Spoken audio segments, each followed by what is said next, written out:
mau ya, cuma mesti dilatih sama Bung Robi. Bung Robi ya. Ya. Iya nih, kembali ke kondisi ataupun potensi-potensi yang dimiliki oleh pemain-pemain kita ini. Mungkin saya ke Bung Elsa kembali. Nah, kalau di daerah-daerah sendiri untuk atlet-atlet yang memang berbakat di bidang futsal ini seperti apa sih?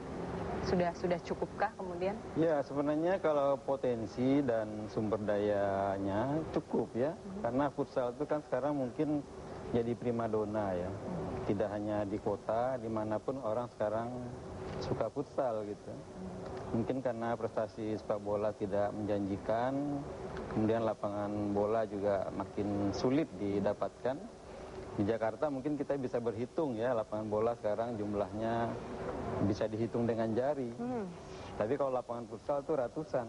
Dan setiap hari bisa 1.000 orang bermain itu, dari pagi sampai malam. Ya, di tempat saya tuh di Ciputat futsal camp itu hampir 1.000 orang setiap hari bermain dari pagi sampai malam.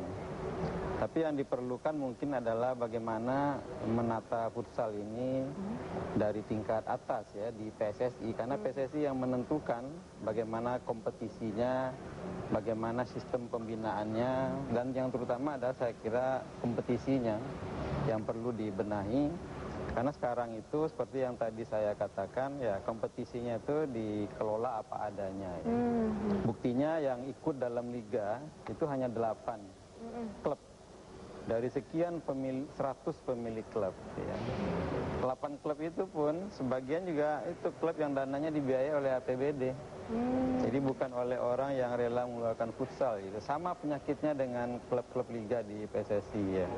Jadi mungkin kuncinya ya di PSSI harus ada perombakan. Ya, nanti kan ada kongres ya. Nah, ya mudah-mudahan kongres itu ada perubahan besar di sana. Yang sekarang kalau bisa jangan mimpin lagi gitu. Serahkanlah pada orang-orang yang memang menguasai bola. Kalau dilihat dari memang para sponsor tuh belum tertarik untuk membiayai pemain-pemain futsal atau pertandingan futsal, kira-kira menurut Bung Elsa sendiri bagaimana cara bisa menarik para sponsor ini untuk bisa, mereka juga bisa mendanai, karena tanpa ada sponsor tentunya susah juga ya untuk berkembang. Nah, di samping itu juga bagaimana karena sudah masyarakat sudah tertarik dengan futsal, seharusnya gampang dong menarik para sponsor untuk bisa mendanai misalnya perkembangan futsal di Indonesia. Ya, kita misalnya belum punya stadion futsal yang representatif ya. Yang kedua, pertandingan-pertandingan futsal itu kan tidak disaksikan oleh banyak orang seperti di sepak bola ya. Pertandingan futsal terbesar kalaupun diadakan di stadion di kita itu baru di Istora Senayan. Itu nyewa dan biasanya tuh agak mahal tuh sewanya. Nah, yang kedua, sponsor tidak tertarik karena ketika diadakan pertandingan tuh yang nonton masih sedikit ya. Ya 5.000 aja udah banyak ya. 5.000 aja udah banyak gitu kan. Jadi pengalaman saya sebagai pengelola futsal, kalau kita mau mengadakan event besar, mereka akan melihat pertama berapa orang yang akan terlibat di sana, penontonnya segala macam. Yang kedua bagaimana publikasinya di media massa ya. Dan itu memang masih agak kurang gitu dibanding kalau orang meliput sepak bola ya.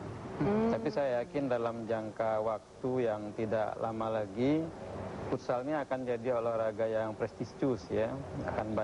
Akan bisa jadi olahraga yang profesional. Banyak sekali orang-orang berminat ya, jadi pemain futsal ketimbang jadi pemain bola mungkin. Iya.